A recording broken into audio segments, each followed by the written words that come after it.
I'm not gonna lie, fellas. Everything feels kind of bleak in 2026.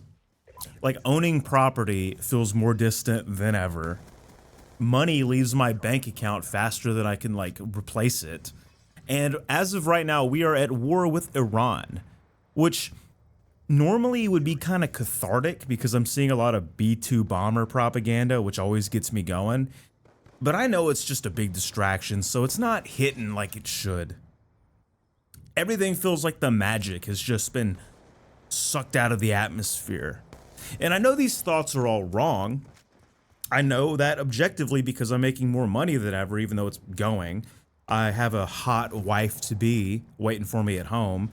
And like, I know that history goes through cycles, dark ages and golden ages.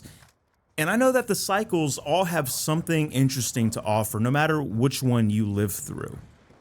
There's always a worthwhile experience to be had. But even though I know these facts, I know that it is a fact that feelings don't really care about your facts, and that things could be really objectively good, and like it doesn't matter because when it comes to how you feel, objectivity and like statistical analysis don't hold a candle to bad vibes. But I know, like, and this is what I'm trying to tell you, like 70% of that bleak feeling that I'm going through is totally correctable. Like, I know that this is the fact because, like, the path we've been funneled through has led us to a life full of habits and patterns that, like, if you or me took ourselves out of the situations we're in and looked at what was left, look at what we were doing, it would obviously lead to low levels of energy and like androgenic levels of cortisol. Like when he got his hat ripped off his head, his hair transplant exposed. Like everything we do leads to us feeling as bad as possible. And like my life has been better. Like I just know that work is slow right now. Stress is affecting aspects of my health that I have always taken for granted. Meaning my hair. Hence the androgenic reference.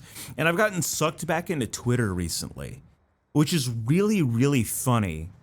But I'm not going to lie, like the amount of schizophrenic people babbling on and on about blood moons and nukes and apocalypses, that does have an effect on my mood at dinner.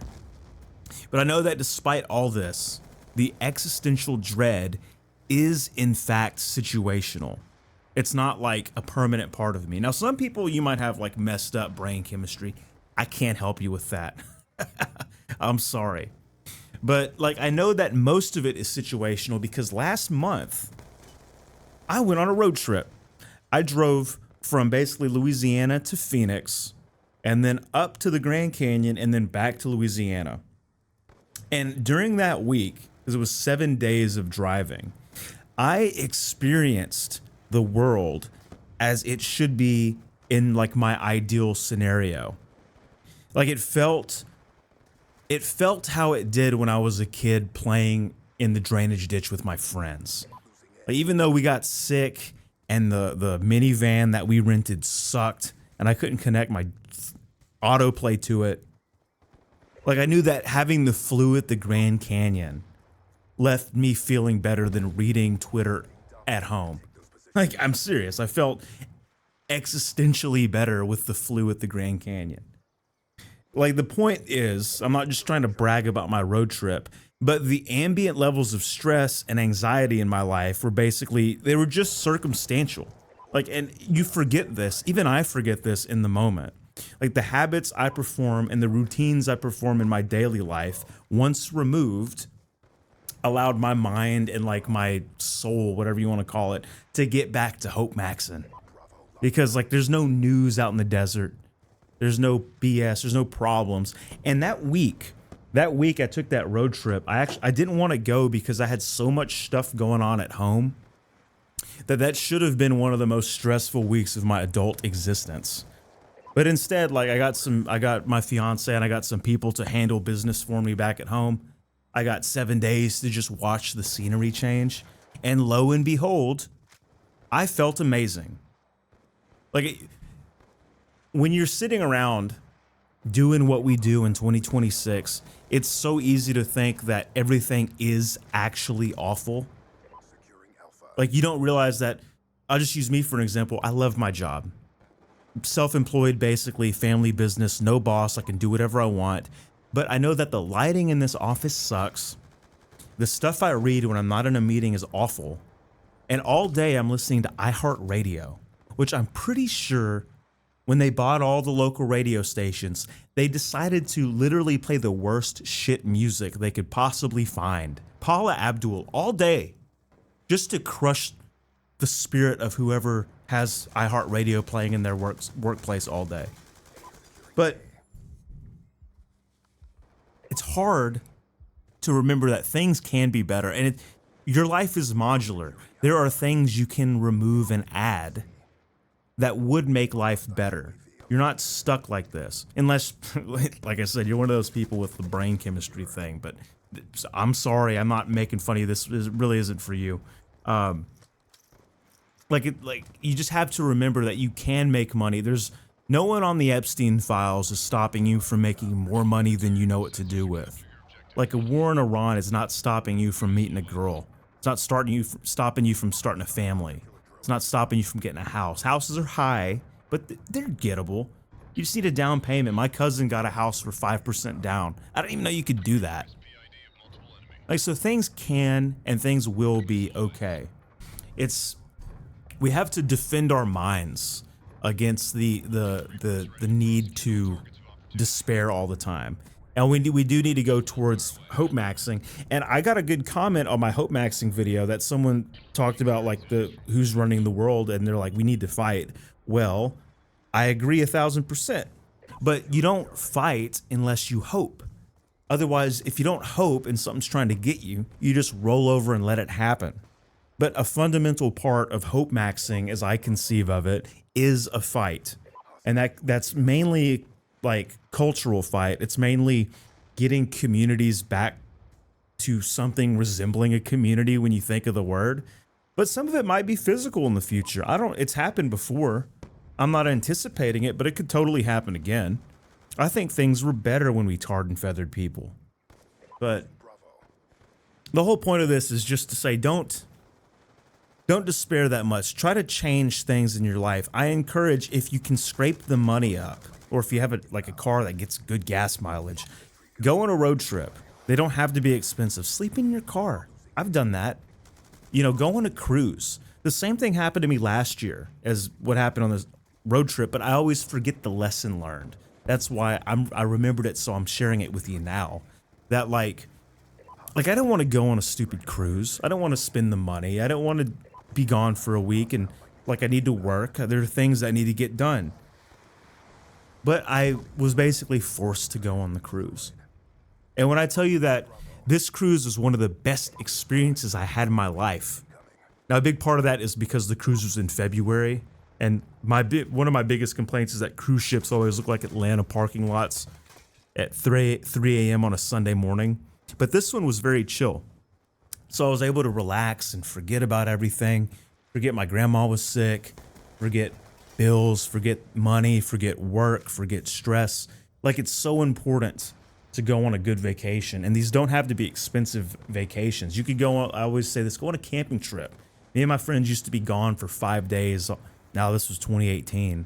But we were gone for 5 days with $200 a person. And we just, eat some mushrooms, talk to God, eat some pizza, go stop at random downtowns. You forget about the world. Things aren't that bad. The world you knew before does exist, but it's outside. I'm pointing to outside right now. You have to go over there. You can't stay, I want you to watch these videos. You can't stay on the computer. You can't stay cooped up in your office listening to iHeartRadio slop. You can't be on Twitter. You have to go back outside. You have to go to a park. You have to go to a beach. You have to go on a road trip, a cruise. You got to do something. But the good vibes are still there. It's just, again, the life we've been funneled into. It's not our fault. Everything nudged us in this direction. But the way most of us have our lives set up, staying in our apartments, staying at the office, working, taking out debt, you know, all that crap.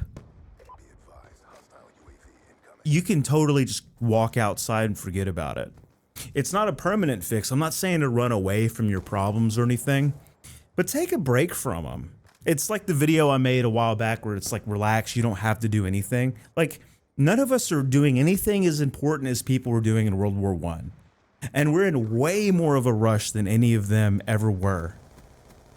Like, they took trains places and everything got done. Whatever you're doing, whatever I'm doing is not so important that you can't be gone for a week. You know, with the rare exception, like if you're, I don't know. I'm sure there's some jobs like that. But if you have one of those jobs, I bet you're getting paid pretty well.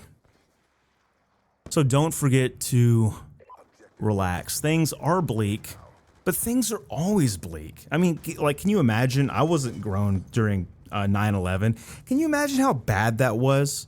You know how bad the vibes must have been like September 12th, 2001?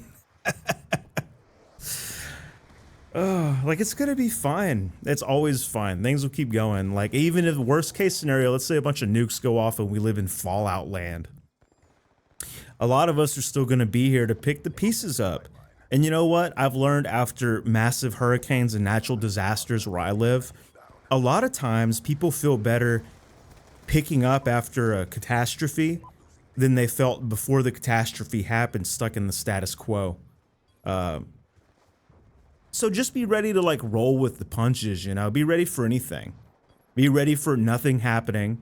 You have to be able to retire and have money, and be ready for like, if everything falls apart in society, what role are you going to play if that happens? Like, have a, you know, the way you prepare for these things is by building up good core values. Have some kind of value system, some kind of code or something that will let you know how to handle any situation as it comes your way. So you don't have to defer to like news talking points to figure out what to do.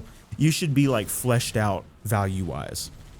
And if you do that, and if you remember that you can always change your routine to feel better, you'll be fine. Trust me. Anyways, this video is long, so take care. I'll talk to you in the next video. And yeah, see you later. Bye-bye.